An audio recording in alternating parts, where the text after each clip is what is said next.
So good evening, everybody. Thanks for joining for this SAT and ACT session from the Huntington Center. So we have like today Rebecca, who is the senior center director for Bothell Huntington Learning Center. She's been very nice to us for giving the sessions. Like last time also we had the SAT and ACT session, and this is now basic level how to prepare for SAT and ACT. Being a Washington Telugu Samiti, I'm a president for last year and this year. So we thought to conduct some educational sessions for the kids which will be helpful for the kids who are going to college, like maybe 10th grade onward, they can start preparing for PSAT and as well as SAT and ACT exam. Thinking in that lines, we approached Huntington Learning Center, Rebecca, and she was very helpful, and she told that let's have sessions on that. Like that's how we try to approach, and we got it, Rebecca, and last session was very good. And we had like around 90 people attended last session. Hoping this session also will be helpful for all the kids who are all part of the Washington state and other states also. Thanks, Rebecca, for joining us today for this session, and I will hand over to you. So I appreciate your all's time. I'm going to go ahead and share my screen now, and then we're going to kind of do a quick overview, and then we'll get right into it. So for those of you who did not attend the meeting last time, my name is Rebecca. I'm a Senior Center Director for the Bothell Huntington branch. I've been doing this for about 10 years, and we're really approaching these seminars as a way to connect with our community, but more importantly, to give a lot of the families and students guidelines and pointers on how to ensure that they are able to successfully interact with their academics and apply for college. The SAT and ACT can be a very tricky journey, and then the college essay can also be a fairly overlooked step when you're looking at the application process. So tonight I'm going to do a quick overview of our SATs, ACTs. Then we're really going to talk about how do we successfully study for those if you guys choose to do an independent study, and then we're going to talk about kind of the 101s of the college essays. During this, I do tend to get kind of on a roll. There is a lot of information to get through. I am going to be asking for questions to be sent to the chat box. And then at the end, if there's anything that I was not able to cover well enough to get any questions answered, then we're going to take some time and we can dive into those more in depth. So first, we're going to do the SAT, ACT overview. And then we're going to talk about the 8 basic study techniques for both the SAT and ACT. So this is applicable to either test and then the college essays. As a reminder, we're going to do a quick overview of the SAT and ACT. SAT and ACT are considered to be equal value tests when you are applying to college. So there is a range that the tests are going to be graded on. If you have a college that says we want to see you get 80% accuracy, you can get that on either SAT or ACT, but you do need to get it on one of them in order to hit. There are going to be 4 sections in your SAT. That is going to be 2 math, 1 reading, and 1 writing. ACT will also have 4 sections, which is in English, math, and reading, which will look identical to the SAT, and then science. Your math level you need for both of those is going to be Algebra 2. So just as a gentle reminder for everybody, when you prepare for these tests is when you have completed your Algebra 2 course. That is when the material is most relevant.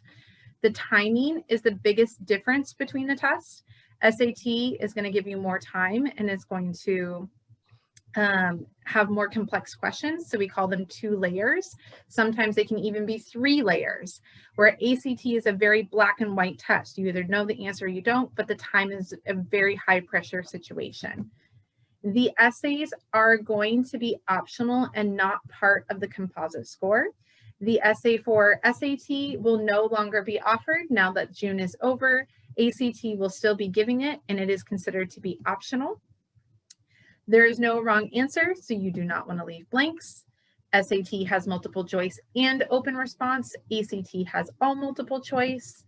The composite scaled scores is the SAT will be at a 1600 and the ACT will be at a 36, with the national average for SAT is a 1060 and ACT is a 21.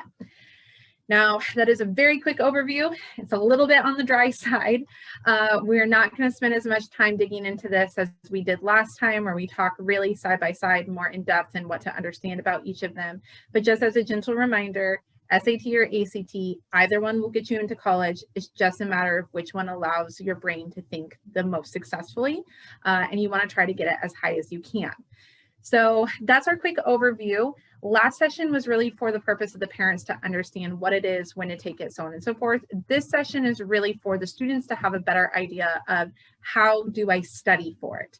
So we're going to go through these 8 techniques. We're going to talk about them. I'm going to kind of talk about the 101s of what you need to know.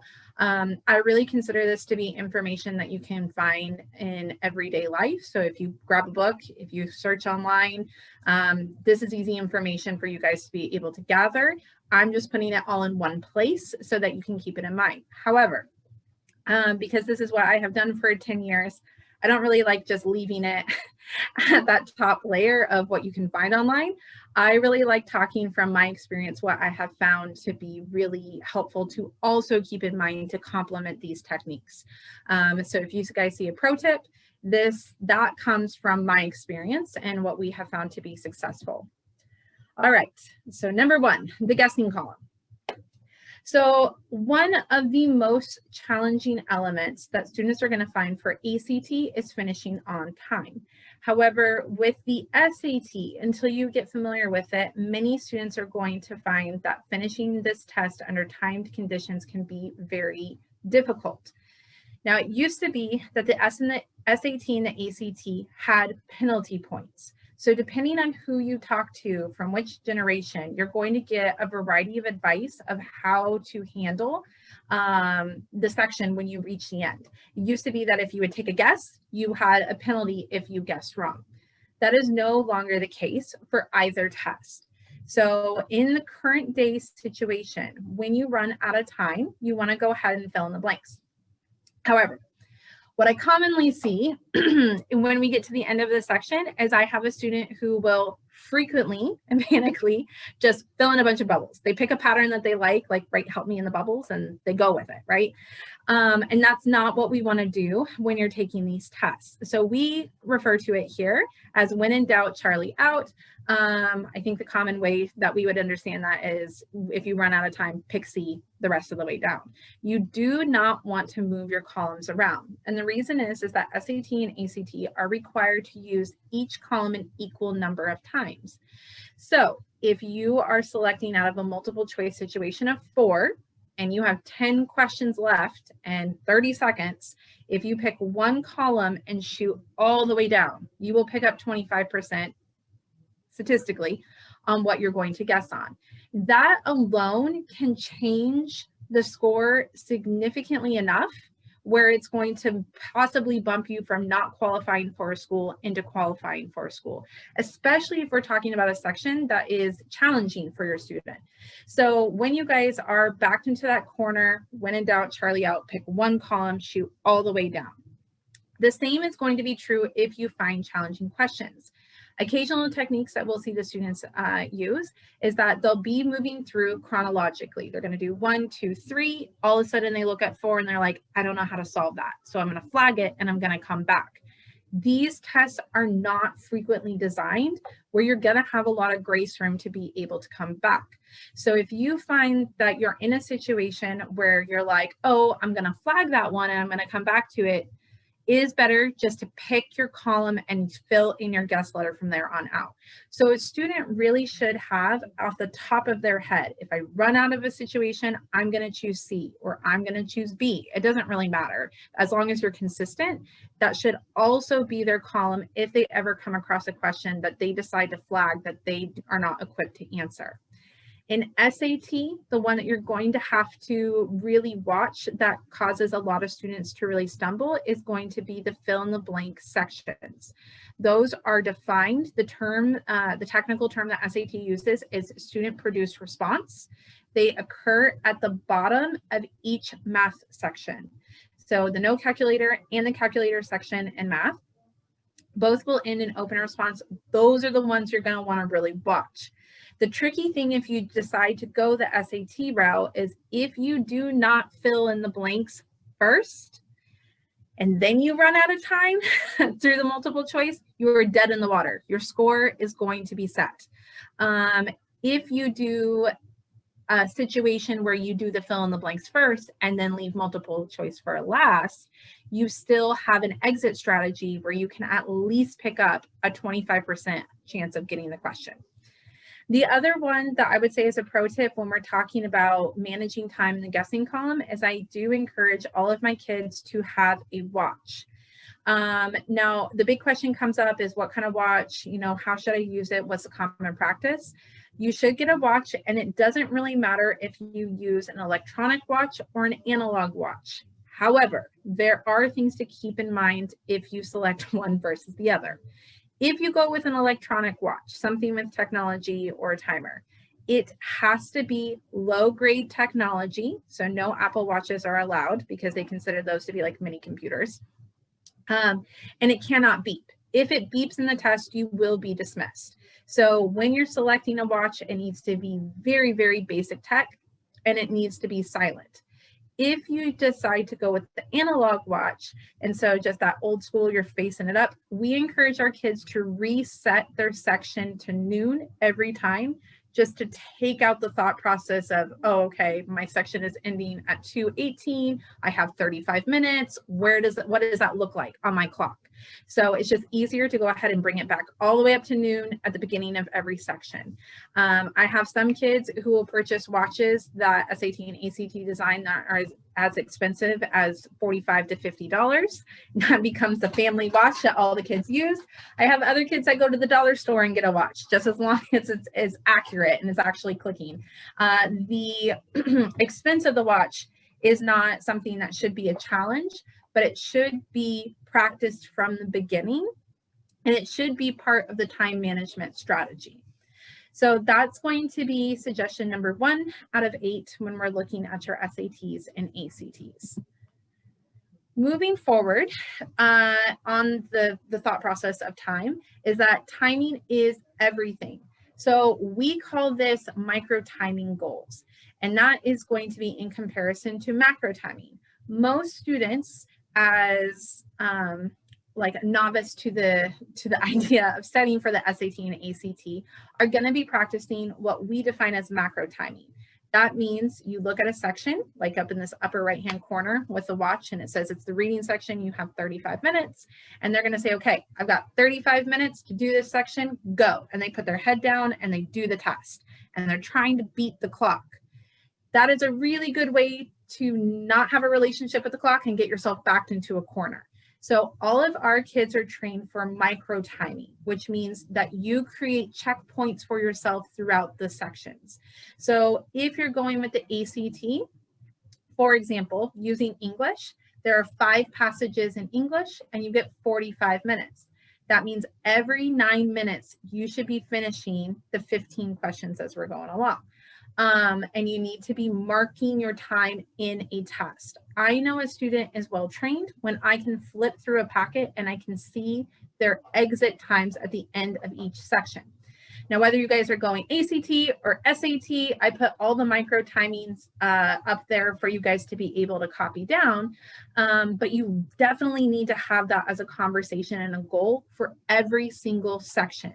If you are macro timing, you're kind of leaving it up to your internal clock. And if you hit a hard question, or you're the type of student that really struggles and you must get every answer, the time will control you. You will not control the time. So micro timing is something that we consider to be essential to mastery for these tests. Now, there are a couple things that I would like to point out. We've already talked about the SAT math section. So you're going to see the math 1 and 2, sections 1 and 2 down there, and the multiple choice versus open response. Make sure you guys have a plan. We usually advise that a student does open response before multiple choice. The one to note in the math for ACT is that the math in ACT moves easy to hard. None of the other sections in any of the other tests will move easy to hard as predictably and as consistently as the ACT math. So what I did is off to the right-hand side, you can see the 1 through 30 indicator. 1 through 30 in the math ACT section is guaranteed the easy questions. 31 through 45 are your medium, and 46 through 60 are your hard. You need to figure out for each individual student, how long does it take you to do 1 through 30 with good, solid accuracy? It's pretty uncommon that we will train a math student in ACT, especially high caliber math student, to do 1 minute per question. Because once you get well trained, then the first 30, you might be doing 1 question every 30 or 45 seconds with the intent of building in buffer room. So it's something you guys are going to have to experiment. The big one is to make sure that you are physically engaging and writing those times as you go. All right, and speaking of writing it as you go, annotating, or what we call as pencil work. So other indicators that a student is well trained and is prepared to this is whether or not a student has physically engaged in their test. So one of the warning signs that we will see is if a student is practicing on their computer and they're just looking at it versus if it is physically printed and is on the desk in front of them. There's a few things that you're going to want to keep in mind that you're going to be looking for annotations. Number 1, micro timing throughout the entire test. Number 2, reading is essential that a student annotates. The big one there is if you guys look at the reading section and you can find a category that says, okay, you're missing a bunch of fact questions. The common strategy that is applied to that is that a student has not annotated the story. So when they are asked a fact question, they have no idea where to go and look for it. And so then they lose a bunch of time trying to scan back through. When we train to annotate, you don't annotate the main ideas. You're annotating what you consider to be key facts. So when you are asked fact questions, you have handholds through the story. So that's what you're really looking for. On the flip side of that, just so that we're really clear on that reading strategy, if you guys look at a category and it says you're missing a bunch of inference questions, this is no longer an annotating strategy. You should not really be harshing on you're not underlining enough, because that is not what's tripping you up. It's how you're processing the question. But if it's facts that are tripping you up in the reading section, 100% it's going to be the annotation. And then the same thing with math, which should be a common theme because we all have heard, I'm sure, the entire academic career, show your work. So you don't want to show your work to the point where it slows you down too much, but there are definitely going to be questions that you need to put your pencil to paper. And so I would say it's a really good understanding that about 50% of your math section should be marked up with solving math.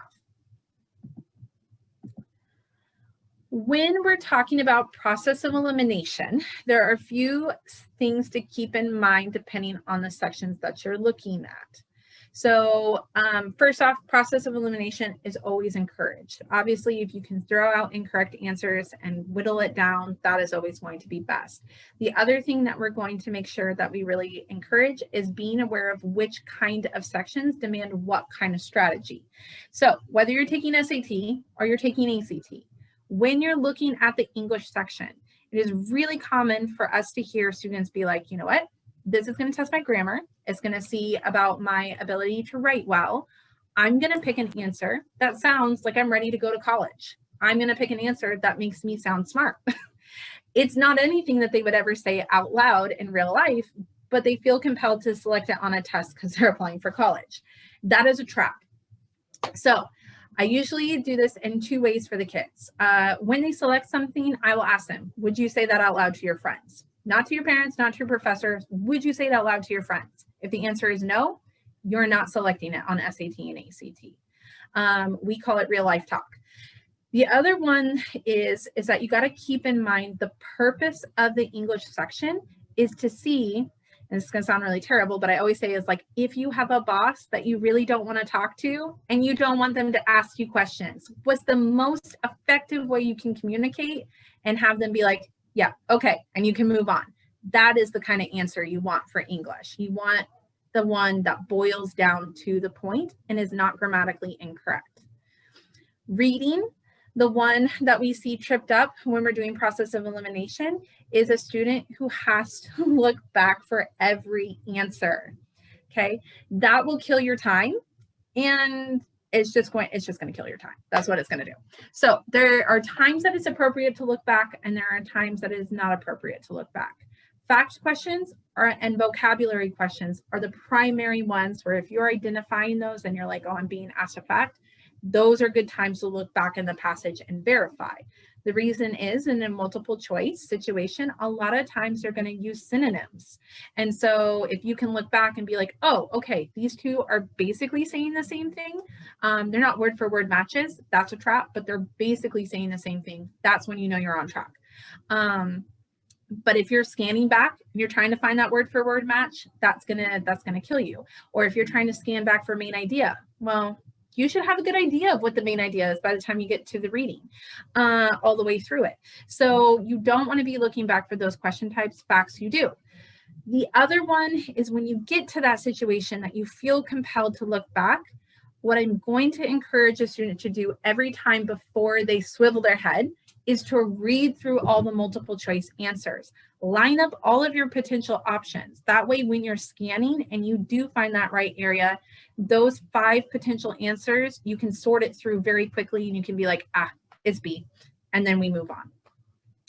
And then for the math process of elimination, the big one is show their work. The other suggestion we say is if you're doubting and you need to do reverse engineering, start with C. If the question needs to be bigger or smaller, a lot of times when you look at the multiple choice, it is going to be lined up, you know, big to smaller or small to big. So you should be able to test C and then decide, do I need a bigger number or a smaller number? And then all of a sudden, instead of 5, you're down to 3. So that's something that we're going to encourage you guys to take a look at. Trusting your ear. This is another really big one in the English section. So math is content knowledge, reading is all about strategy, but grammar is more like math than any other section. There are rules to it. Unfortunately, Washington State does not teach grammar beyond 6th grade. So what you're going to see often, or what I see often, is I see a lot of kids who give me answers because it's what sounds good to their ear. They have no idea why it sounds good to their ear. Some of those examples that I say is the I versus me. When is it appropriate to use it? Or who versus whom? If I ask a student or I give them a scenario, they know they will generally revert back to I because they have been trained that that is like the correct way to do it. But they're not really sure which scenarios would require the word me.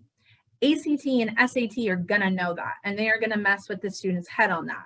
So they're going to set a student into a situation often where the actual correct answer should be me and not I, but you need to know how to test that and apply those rules. So I really strongly encourage students when they're studying to go back and study grammar. The other big one that I get a lot of kids that don't have a very solid foundation is the punctuation use. So I'll always ask my kids, how often do you use semicolons? How often do you use colons in your own writing? Colons, what students typically know about it is that it comes with a list, which is absolutely true, but it is 100% not how SAT and ACT are going to use them. They're going to use them in different scenarios like explanations. And so if a student is not familiar with the different ways how to use punctuation, it's going to sink them. Or a big one that I see a lot of kids is they'll say, how do you know where to place a comma? And they'll be like, well, I say the sentence out loud in my head, and where I stop in my head, which is where we stop to breathe, that's where I know a comma needs to go. ACT and SAT will play with your ear. You cannot lean on your ear. You have to know the rules. So I'm going to encourage everybody to do a really strong grammar and a really strong punctuation review. And also be aware that often when you come down after you study, when you come down to a 50-50 situation, and I have students do this, they come to me and they're like, what's wrong with this one? Honestly, nothing. If you wrote that sentence and you turned it into your teacher at school, nothing would be incorrect grammatically. It's just not the style SAT and ACT wants. When you get to that situation, again, I'm going to encourage you guys to keep in mind that strategy we talked before, which is You're not doing this to sound smart, you're doing this to get to the point. So if you have 2 grammatically correct answers, you need to pick the one that gets to the point. That gets a lot of students tripped up.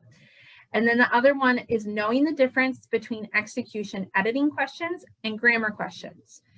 On both the SAT and ACT, if your question starts with a word prompt, like, we want to rearrange these sentences, should we do this? Or what sentence do you think we could add here that would make it more descriptive? Or should we add this here? Yes or no, tell us why. Anything that starts with a word prompt is considered to be execution. Anything that does not start with a word prompt is considered to be grammar. When you're doing the subsections we were talking about with the micro timing, you need to do grammar first, execution questions second.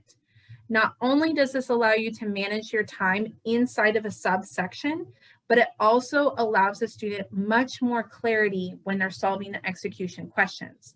The reason is grammar, you can take it sentence by sentence. Doesn't matter what the context is, you just need that one sentence and you're good to go. But execution questions are about editing. And if you don't have a feel for the full story, you don't have the tools in place to solve that one at the fullest level capacity that you could be.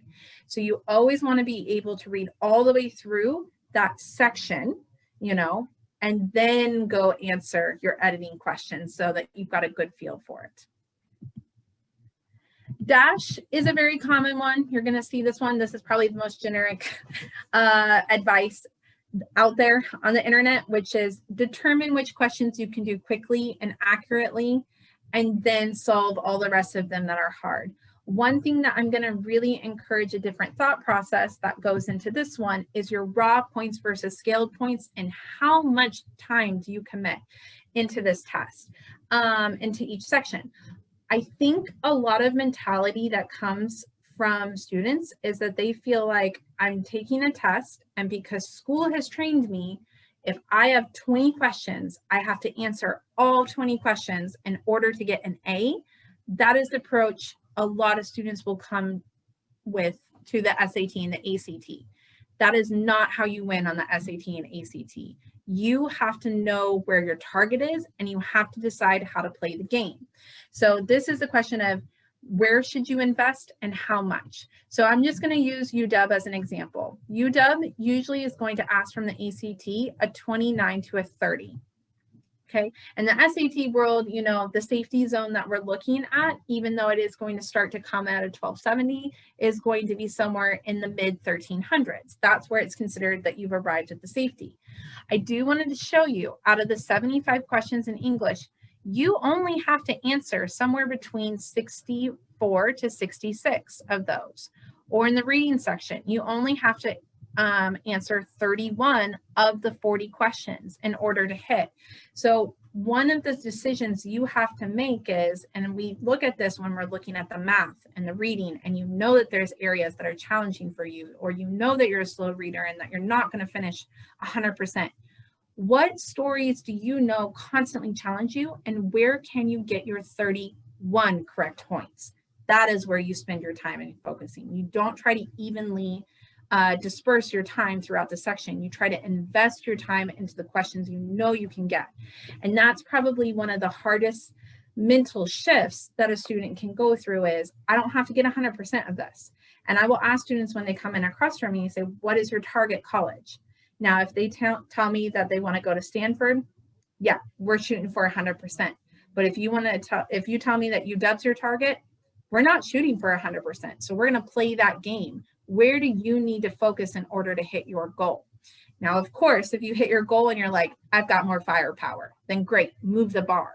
But be super realistic with yourself, because it can be a very discouraging journey. If you try to get 100%, you know, setting those goals in increments and understanding how much harder can I push myself, and how many more raw points do I need to get in order to move my scaled score points, you know, do I need to do? That's going to really help guide your journey and where to invest your time. And then the last tip here is going to be endurance. So one of the most commonly overlooked things that I see come from students who will do independent studying is they will hop on a Khan Academy and they'll be like, well, I did a lot of math problems, and so I feel like I should be doing better on my SATs and ACTs. And yes, you did a lot of math problems. And yes, Khan Academy is a good resource. But if you do not practice full sections underneath the timer, back-to-back sections to build in your endurance, to feel like you're comfortable sitting for that long, it's gonna bite you on test day. Time management on SAT and ACT is the most critical element. So you need to be comfortable sitting in your seat for 3.5 to 4 hours, and you need to be comfortable knowing how to solve quickly underneath the timer. If you are doing Khan Academy problems as content review, it'll get you like 1/3 of the way. But 2/3 of this battle is managing that timer. So that is the biggest one that I think a lot of independent students are going to overlook. So if you guys are going to choose to do an independent study route, make sure you have ample material that gives you lots of practice tests and lots of time sections, because that is going to be what you're going to need to kind of really tighten down your scores, and you're going to want to keep track of that growth. You definitely want to have a chart and to kind of measure it out as you go. If you guys do get books, I will suggest to make sure those books are published within the last 5 years. I do get a lot of people who ask me, you know, should I go ahead and buy the SAT and ACT book? Yeah. The tests update on a regular basis. ACT hasn't changed its major format in close to 20 years. So there is a ton of study material out there for ACT, but ACT updates the difficulty of the test 3 questions every time. So the test book that you order now versus the test book you order from 2 years ago will have a 6-question average difficulty change in it. And depending on who you are as a student, just as a reminder, if you put 6 raw points on here, sometimes that can be a huge difference in the scaled score. So the more updated your guys' material is, the better. Why I do not encourage to go less than 5 years is the most major change is that paired passages have come into play for both SAT and ACT. If your material for reading does not have paired passages, you are not preparing for the correct situation. So we want to make sure that when you guys are preparing and as you are drilling on relevant SAT and relevant ACT material. Okay, so that is the study tips for kind of the broad understanding of how to get yourself started for how to study for the ACT and the SAT. Please go ahead and throw any questions in if you guys have it, and then we're going to go ahead and move on to the college essay.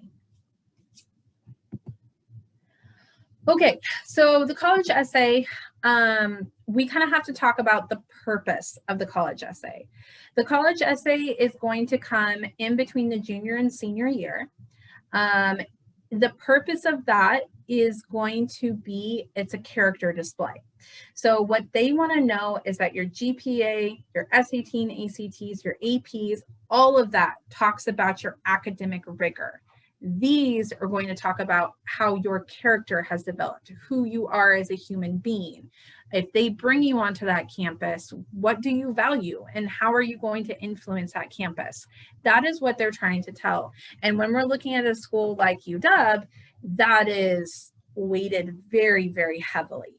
Now, we're seeing with this shift of test optional, test blind, canceled test. So I know some of you guys have already gone through some cancellations this year.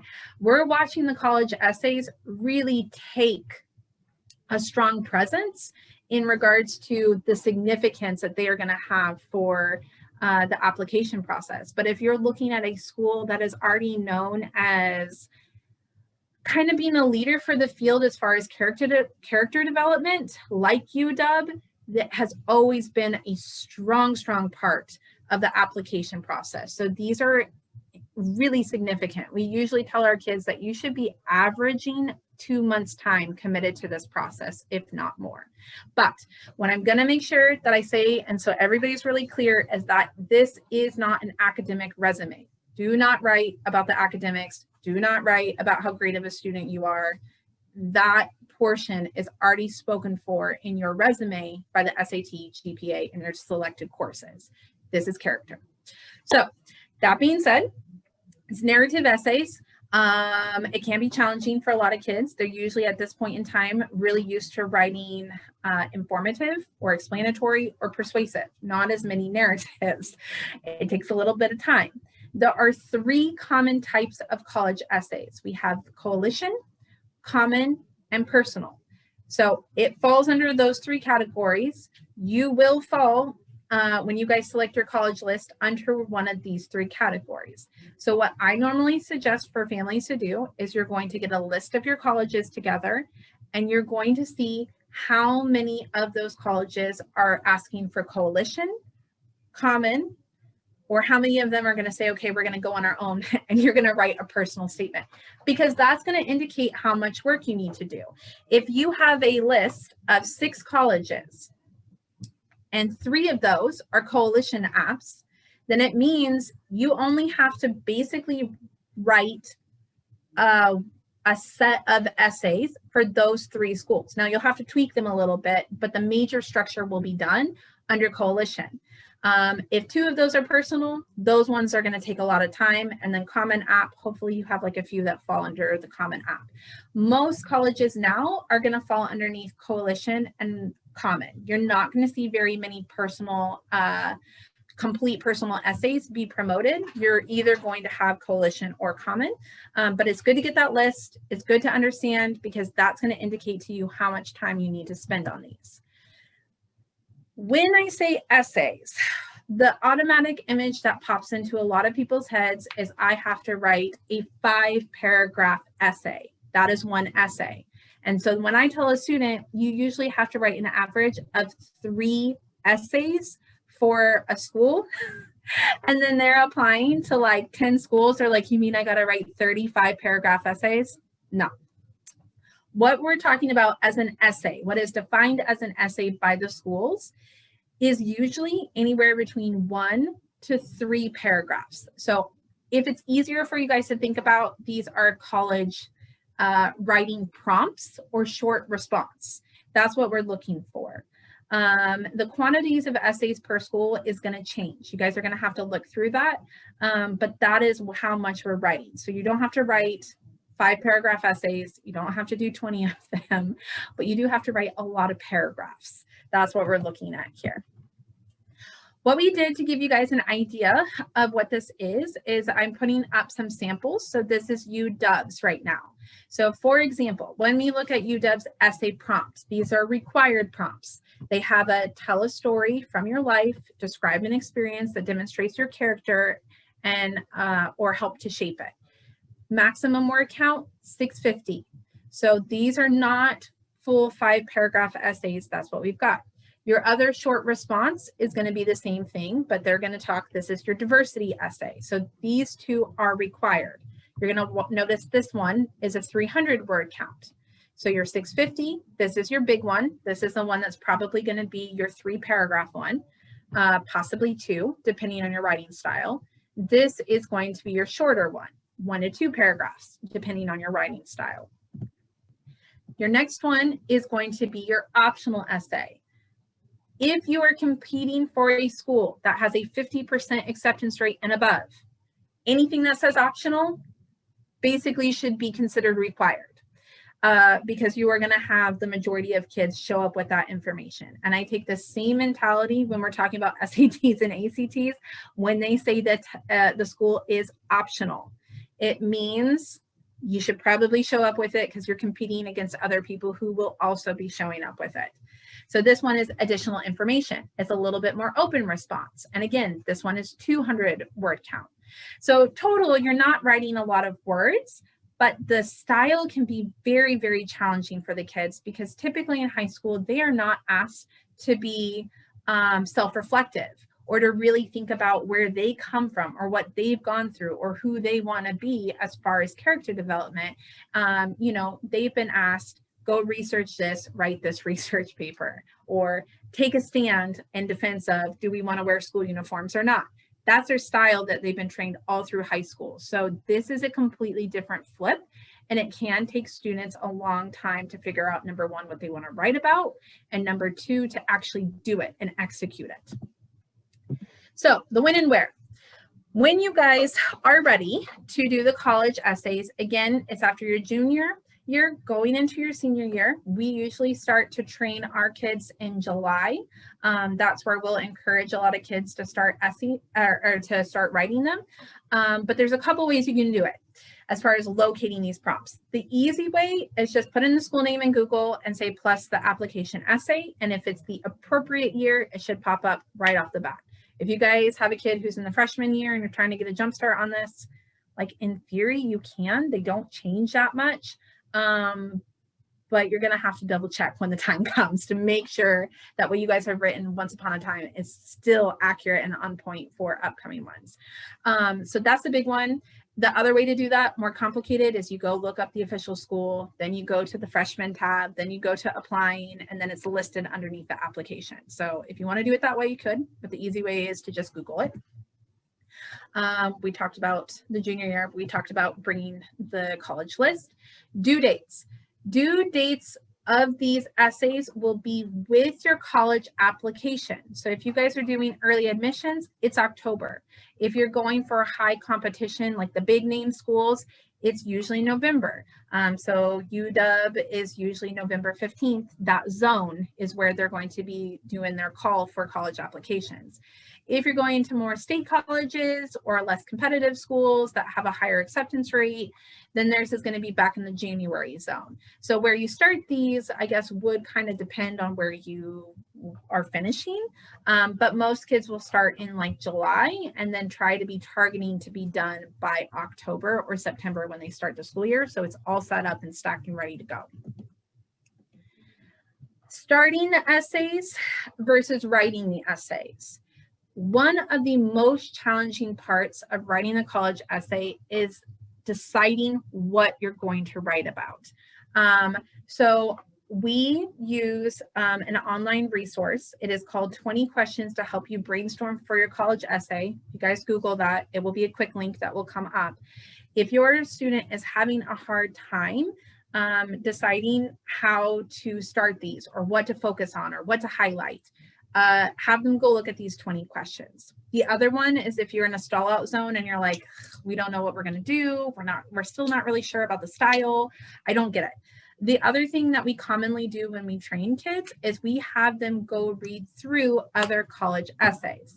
Now, honestly, depending if you guys, how you want to handle this, you could probably just Google, like, show us last year college essays, and you could go from there.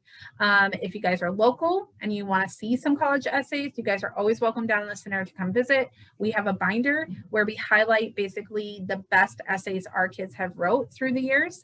Last year's kid got a $100,000 scholarship that was supported by his ACT and his college essay together from UCLA.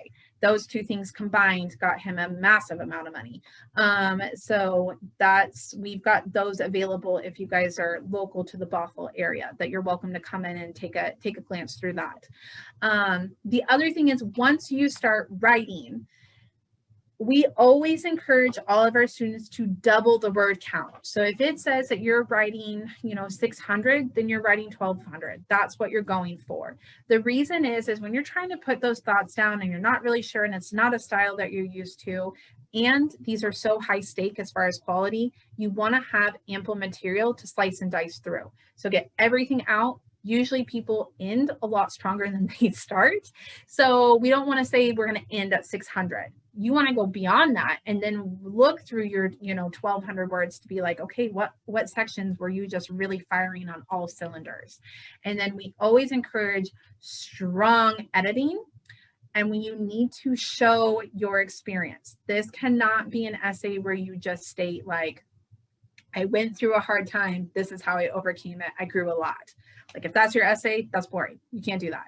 You really have to be descriptive. You got to get your reader to feel it. So make sure in your writing, all the senses are there, so that when the reader reads it, they can feel your frustration or they can feel your relief.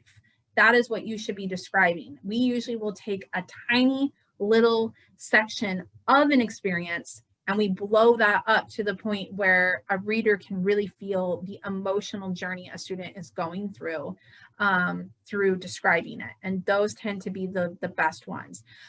Really good example.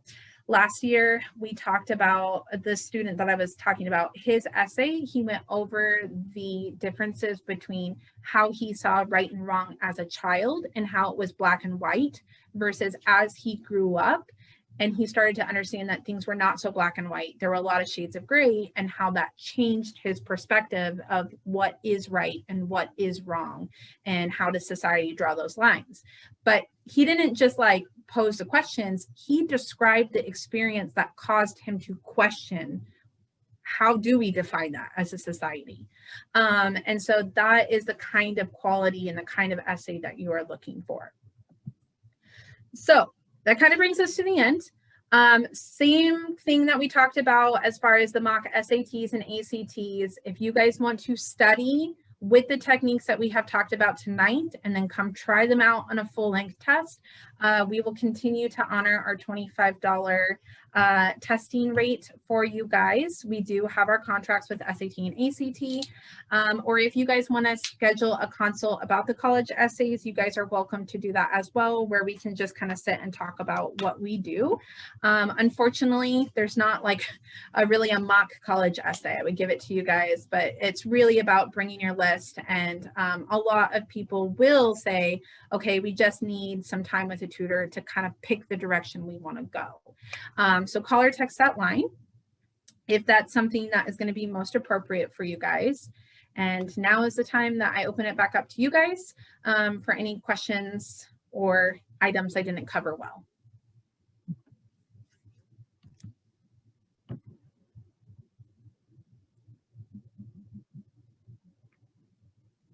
Anything?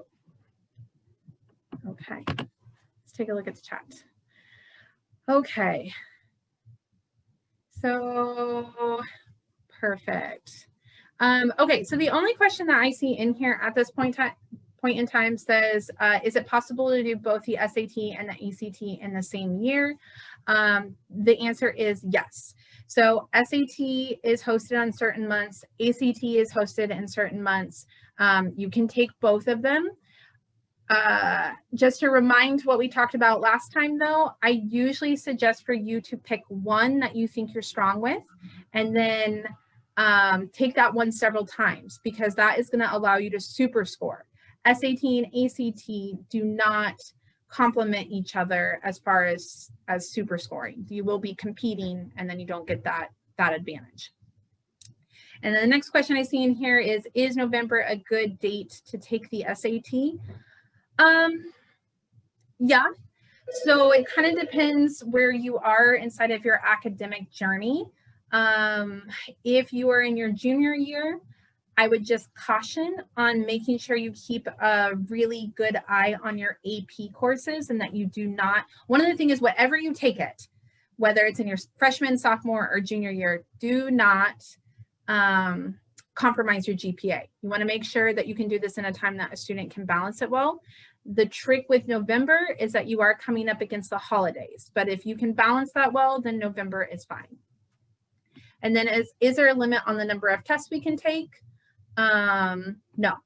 So these are businesses. They're going to take your money as many times as you want to give it to them. However, as a gentle reminder, when you guys sign up for these tests, you have two options. And I actually had a kiddo today who signed up for SAT, and she was like, oh, I'll just fill out my colleges because SAT said, the College Board said, you can send your scores off. Do you want to do this? Which colleges do you want? She's like, should I do that? Depends who you are. So normally my advice is do not take advantage of that complimentary service. If you do that, it is free. But we always say that you are limited to taking this test 3 times, because the admissions office does not want to be bombarded with more than 3 test scores. If you guys hold your scores, do not take advantage of the complimentary service. That is called Score Select. Then you control the flow of information. Now, the difference is, though, is that you will have to pay a fee when it comes time to apply for college on the back end. It's usually $20 per test. to then publish your scores that you do want to have seen for that super scoring. So that is as far as limit number of tests. They'll take your money as many times as you want. If you're going to publish and take advantage, I would suggest 3 times. If you're willing to pay that fee on the back end, go wild until you get your score. All right. Okay, so scrolling down. How many practice tests would you advise taking before the SAT if you're studying now? If a student is actively signed up for a test, I encourage a minimum of 1 test per week. Normally when we train our kids, they do that routine. Now that is broken up between their coaches. So depending on where they are in their journey, sometimes they are only doing 1 hour per night. But the closer we get to a test date, the longer we request that a client sits and takes longer and longer periods of time and does more and more sections back to back. So the idea is by the time we're about 1 month out from an official test, a student is practicing full-length tests once a week going to that test. If you guys have several months, like let's just say you're signed up for the October, once a week, you know, you don't have to build endurance yet. You should be on content review at that stage, but you should still be getting through 4 sections every week. All right. How many times to take the essay, or how many times should we write SAT? I'm going to need you guys to rephrase that. I think you're saying how many times should you take it? And I always advise minimum of 2 times. Okay. Next question. How does one choose the college essay topic if there's no hardships? Oh, that's a good one. Yeah. All right. So that comes up quite a bit. Not all of us have a sob story. So the idea is, even if you talk about, if a student can go through like an aha moment of like, as adults, we will talk about, you know, we'll train our kids, the difference between right and wrong. I think the one that I always think about is like my parents talk about, don't procrastinate. You know, as a kid, I'm going to procrastinate. There's a point in my adult life where I was like, oh, that's why we don't procrastinate. So kind of finding those moments where like as a kid, you thought better. And then all of a sudden you get this aha moment as, oh, that's why my parents trained me to do things. Or a good example is, you know, parents will usually give their kids guidelines for you don't lie or you don't cheat or so on and so forth. And I don't know if you guys have ever noticed, but the biggest character moments comes down to usually a 1-second decision. That's where it comes down, where you are either going to choose to do the right thing or you're going to choose to do the wrong thing. If you guys can find one of those moments where you were on the fence and you selected left or right, the good and what you realized, or the bad and the consequences and how you grew out of that, those are all things that are going to be highlighted. If that doesn't help, I would suggest to go to what we talked about, which is the 20 questions to brainstorm, or to read through other essays. That will kind of help spark and see what other people have highlighted. And then maybe there's something that a student can connect to where they're like, oh, I had a similar experience to that. A little bit different, but I can tweak on it. Okay, next one. You talked about doing the grammar questions first and then the ones that you have a prompt execution. What do you mean about the subsections? Oh, subsections is if you take a test. So let's say SAT. You're going to notice that the story in English will restart after every 11 questions. If you take the ACT, the story will reset after every 15 questions. That's what I mean by a subsection. And then are we supposed to do the prompt questions at the end of the page in case of the SAT, ACT, or the end story? I don't understand that. You're going to have to rephrase that one. Okay. Does the process of super scoring for SAT show up in college apps? Okay, so in regards to the fact of super scoring, like, can the colleges see that you took multiple tests? Yes, if you are going to publish 2 tests, then they're going to see that you took 2 tests. ACT, no. ACT will do the super scoring in-house and you only submit 1. SAT, they're going to see that you did it twice. But it does not hurt your application process as long as it is not more than 3 times. So I hope I answered your question. Throw it in the bottom if I didn't answer that well. What is the, sorry, going backwards here.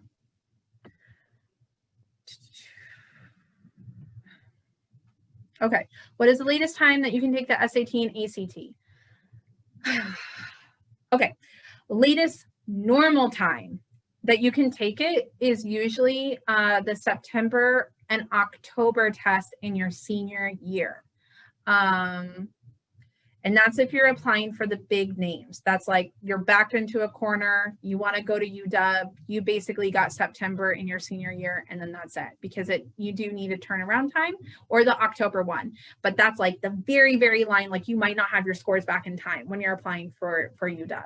So normally, to be on track, we tell our kids, you should start taking these in the middle of your junior year. Second semester, junior year, you should be taking your first swing at it.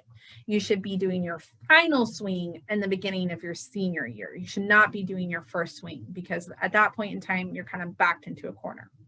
However, if this person who's asking me, if UW is not your school, you're like, well, that's okay, because we're wanting to go to WSCO, so we're not feeling that pressure. Well, then their application is going to be back closer to December or January. So you do have a little bit, you have like a couple more options that will occur inside the beginning of your senior year there. I think you've got one more option. If you're the type of parent or family that has just really struggled to get on board with college at all, and you're like, okay, we're kind of really late to this game, we're already well into our senior year, but we've now decided we want to go to college, then I would suggest you take advantage of what is called rolling application. Rolling application is very difficult for your high competition schools. You're just basically not going to see it be a thing. But for a school like Western or WSU or like Montana, somewhere that doesn't fill up quite as quickly, they will continue to accept kids until their freshman class is full. So you will see some kids apply and get accepted in March. It's just that you're starting to take a gamble at that point, and you're way in the backfield on that one. So if it's possible, I always say where I consider it to be go time is the second semester of your junior year. Where I consider it to be the golden time to study is the summer between your sophomore and your junior year. That's like, if I had to advise anybody, that's a perfect zone. All right. Consultations for the college essay. If you guys are curious, what we really talk about is we want your college list, and then we will give you advice on how much you actually need support or not need support. Some kids are really strong writers, and so we would advise that you just schedule basically an hour or 2 hours to read through the prompts with the tutor, to talk through the students' ideas and make sure that what they're selecting to highlight in their life is appropriate to the prompt. It's good, it's spicy, it's not dry. And then depending if a kid needs help writing or not, some kids really want to be with their tutor as they write. Some kids are a little more independent. We usually would say we advise everybody to come back for the editing process. So some kids are only here as long as 4 hours. Other kids are here as long as like 25 hours. It just depends how much writing support you need. Okay. If you're super scoring your SAT, does that show up? Okay, I think I already answered that one. Can you suggest some books for either of the tests? Yes. If you guys are independently studying, I say just use the actual resource. So if you're going to go for SAT, just buy the college board book. If you're going for ACT, that comes off the ACT.org. Just buy the ACT book. And then if you guys work your way all through those practice tests, then get last year's versions, and then go as far back as 5 years. And then if you run out of material, then start to outsource. There's a lot of resources out there. You just need to be really, really careful to not get, or to have as little interpretations of the test as possible. One of the reasons, like my company, my branch gets such strong results in SAT as ACT is that we don't do interpretations of the test. It's not Huntington's version of the test. It is the real test, the retired thing. So the closer you get to the real test with all of those subtle changes on it, the better you're going to do. So College Board or ACT.org, and just get the books right from there. That would be my suggestion. If you super score your SAT, nope, I'm going backwards. Here we go. How much gap? Sorry guys, I'm just gonna grab this. How much gap? Okay, so how much gap would you recommend between the first and second ACT? Very little. If you're studying, you just might as well hit it while you're hot. I compare it to a sport. Like, let's just say you guys are, I'm gonna pick soccer. I know that's not like the traditional American sport that everybody plays, but I'm gonna pick soccer. You don't really forget how to play soccer. If you train and you're in season and you're going, and then you go into off season, it doesn't go away from you. But then when you come back on the field for the first time, you're gonna be winded. You're not gonna be as fast. And this test is all about speed. Again, just to underline this thought, only a third of this test is content knowledge. 2/3 of this battle is managing the test itself. So timing is everything. So the hotter a student is, the better. If you allow a huge cool down time, even 3 weeks, when we train people and they go on vacation for 3 weeks, I send packets with them, because over my 10 years of experience, when somebody leaves for 3 weeks, it's enough time to get out of step with what you're doing. So that's my suggestion there. What is super scoring your SAT mean? Oh, okay, yes. So super scoring, we talked about this in the last one, but for those of you who are not in the last one, when I say super scoring, I apologize for just using the shorthand here. Super scoring is where you take the best sections from different tests to create a master score. So that allows you to really take the test once, see where you're really strong, and then focus on studying on other sections. And that way you can create a master score. If you're the type of student that you're trying to target a perfect score, very, very rarely do people ever get what I would call a pure perfect score, meaning that they got a perfect score across the board on one test. Most perfect scores you're going to see come from the super scoring. And SAT and ACT will, that's colleges consider them to be perfect scores at that. What format should you write a college essay in? That is going to be the narratives. They should be from your explaining a story. So narrative format. Okay. Does applying early admission to college boost your chance of getting in? Absolutely, 100%. All of my guys, if it's possible, train to apply in October. October has your best acceptance rate and your best scholarship offers. So there is a difference when you get to that zone. If you're going to take advantage of the October, you should be very familiar with the terms early admissions versus early decisions. There is a difference between those two. Early decision is your best acceptance rate, your best scholarship, but is a binding contract. If the school says yes, they give you a very limited window to say yes back to them, and then it is considered a binding contract. Early admissions, you're going to get a yes back, but you're going to get time to consider your choice, and it will allow you to continue to gather yeses from other schools. You still have to decide rather quickly. You have to decide much quicker than in the normal regular admissions, but you're talking about the difference of like 6 to 8 weeks with early admissions versus 2 to 3 weeks with early decision. I only advise somebody go the early decision route if you were like just heart locked on a school. If you know, no matter what, if that school tells you yes, that's where you're going, that's your dream school, early decision is the best way to go. It's going to be your best shot. But if you've got like 4 or 5 schools and you're like, if they all say yes to me, I don't know which one I'm going to pick. I need to look at their programs and see if any of them are going to offer me scholarship. If that's you, which that's me, I like don't even have tattoos, I can't commit to anything, then early admissions is going to be more appropriate. But it will still have higher acceptance rate and higher scholarships than the normal application, which will be following in November to January, depending on which school you want. Okay, and then how long does it take to get SAT and ACT scores? Standard delivery time is going to be 3 weeks. Some kids will get them as soon as 1 week. Some kids, it is taken like 9 to 10 weeks. And I will tell you guys on this one, a couple things to consider. If you take it out of state, it's going to take longer to get your scores back normally. The other one is if you back yourself into a corner. So to my person who asked, like, when's the last one you can take?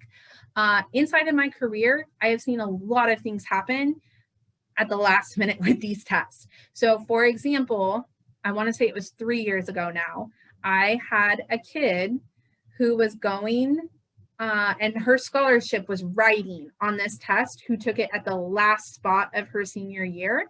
And she went and she took the SAT, and then the post office lost the box. And so her test did not count and she lost her scholarship. So they found it down the road and they accepted her into the college, but her money was given to somebody else. So don't wait until last minute.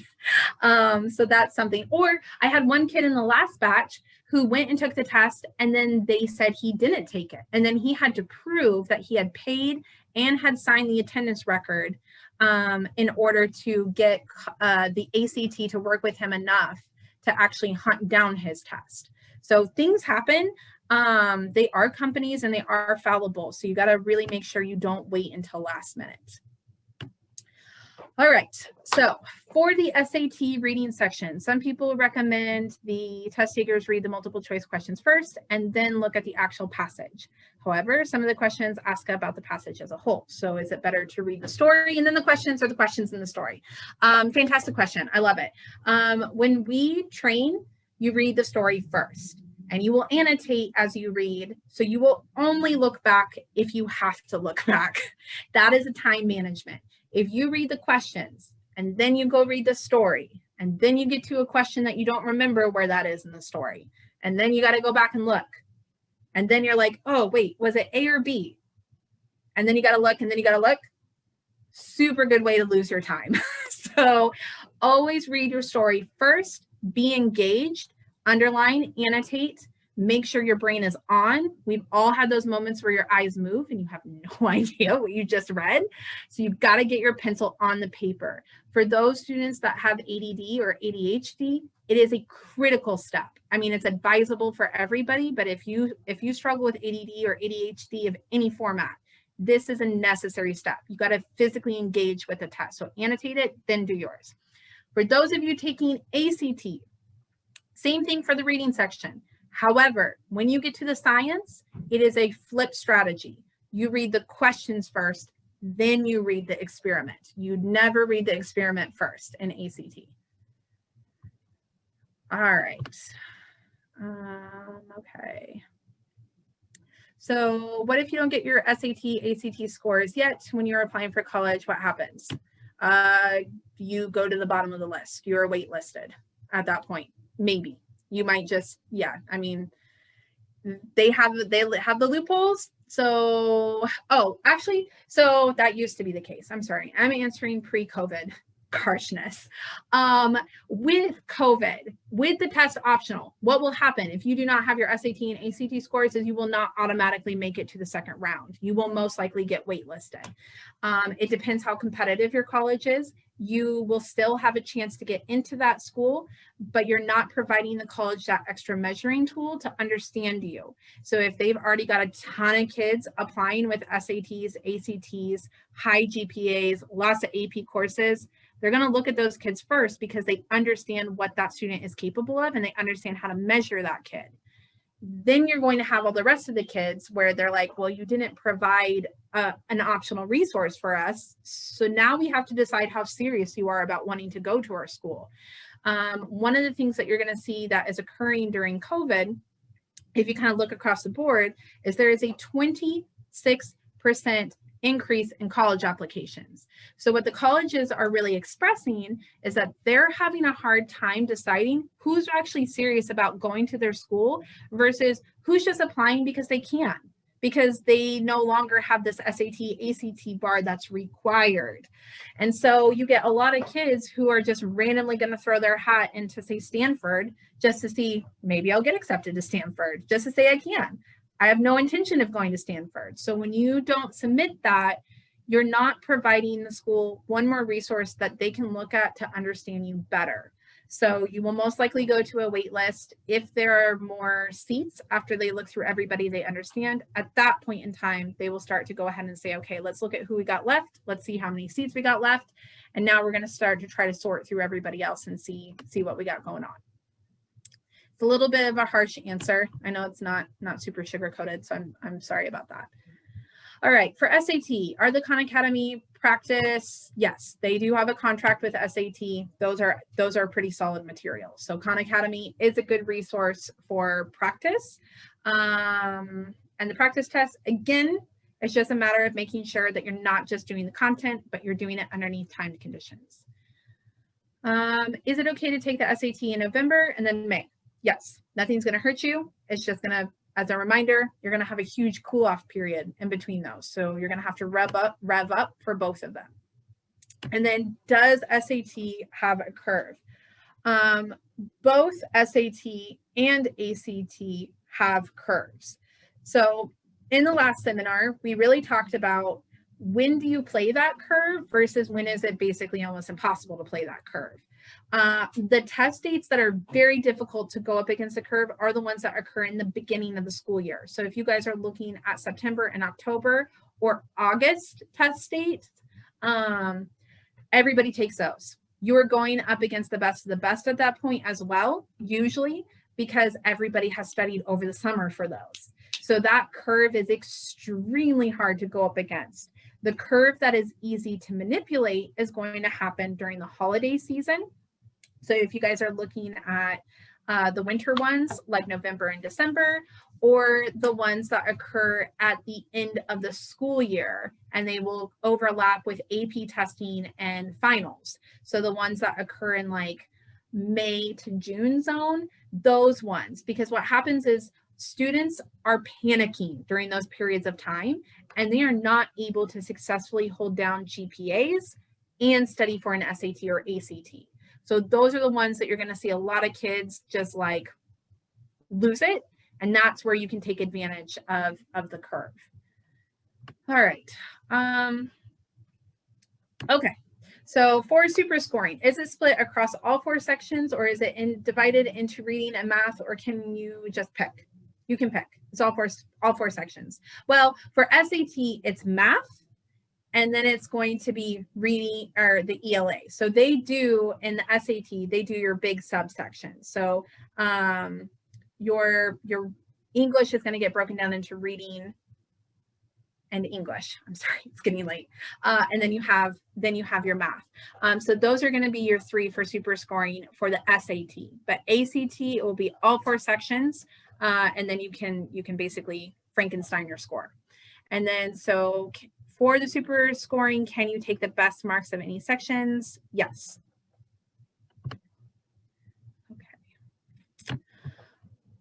Okay. So is a low test score better than no test score?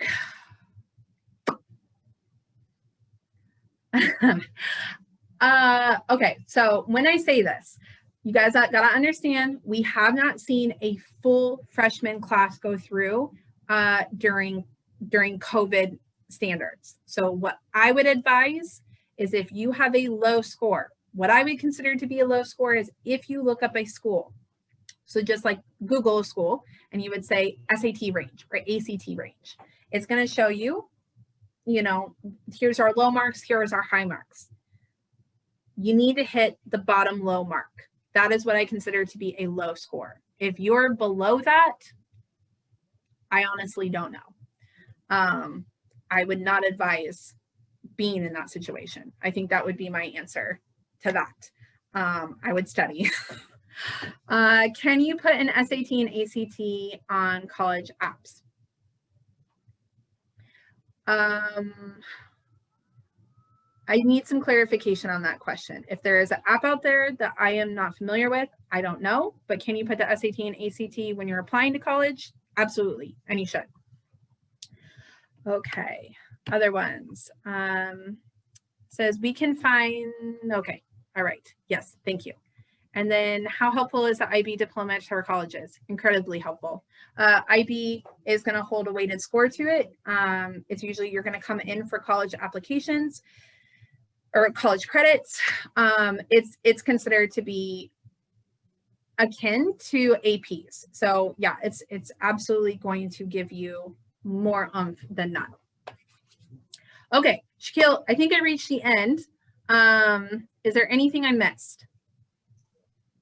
No, Rebecca, you were good, I believe. So if you have any other further questions, Rebecca can answer in another couple of minutes.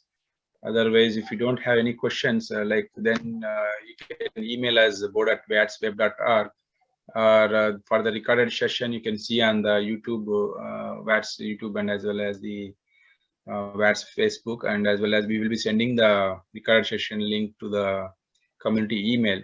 That is what we do. And so Rebecca is also offering some discounted price for the Washington Telugu Samiti, the community members, and it is open to all. So anybody can go, and if they are interested, they can do. And Rebecca, last time we were discussing something about the exam, the sample test exam you would like to conduct, which you do in the schools. Do you want to say anything about that? Yeah, definitely. As long as you guys are okay with that. And so just to kind of bounce this off, this is something that we do with the schools that I'm happy to host for you guys. So one thing that we commonly do is we basically host a giant mock SAT or mock ACT day. So we open up the center, we invite basically a group of kids to come down. They pay $25 per test, similar to what we're talking about on the slide here, but then that money is donated back to a cause. So if your guys' organization wants to select the cause, that's how we do it. Sure. From the families, or from there, the families can decide if they want to basically attend what we would consider to be a college course night, where we hand back the scores and we talk about this is what colleges expect. Is very similar to our first seminar, or we can do one-on-one consultations. There's no sort of like, you must sign up if you guys join. But we tend to find that hosting one group day tends to work a lot better for the kids. So if we pick a Friday that we host and we just say, okay, today we're opening it up for SAT starting at 10 a.m. And we're gonna, anybody who wants to attend, we're welcome to do that as one big group. Sure. So when I say big group, like how many people minimum we are expecting, Rebecca? Because with the current situation and maintaining the social distancing, like limited, how much is the number of people can be attended, number of students? Yeah, absolutely. So it's usually going to be somewhere in the ballpark of about 23 kids can be in here to maintain that elbow space at one single time. So if we pick some dates that we want to host, and I can always sideline with you and you can put that up on the website, we would basically open it up to 23 kids at a time. If I get overflow, we can take a look at a second one. But I usually pick 2 dates, one for the SAT and one for the ACT. Yeah, definitely. What we can do is, Rebecca, like maybe we'll work offline and try to come up with the flyer, and then we can try to send to the community. And once the registration, based on the number of registrations we receive, like we can have to allocate the slots, the timing slots and other thing, dates and everything. Like, yeah, definitely we'll work as a team and collaborate and work on that, which definitely helps to the community. Absolutely, absolutely. Perfect. So yeah, that's it from my side. Thank you very much, Rebecca, once again for your time and other thing. And thanks everybody for participating online. This is really a great helpful for you and for your kids' career growth. And definitely, if you need any other sessions to be done, education session, drop us an email at board@watsweb.org. We'll definitely arrange with the help of Rebecca and team. Thank you very much, and have a nice evening, and take care and good night.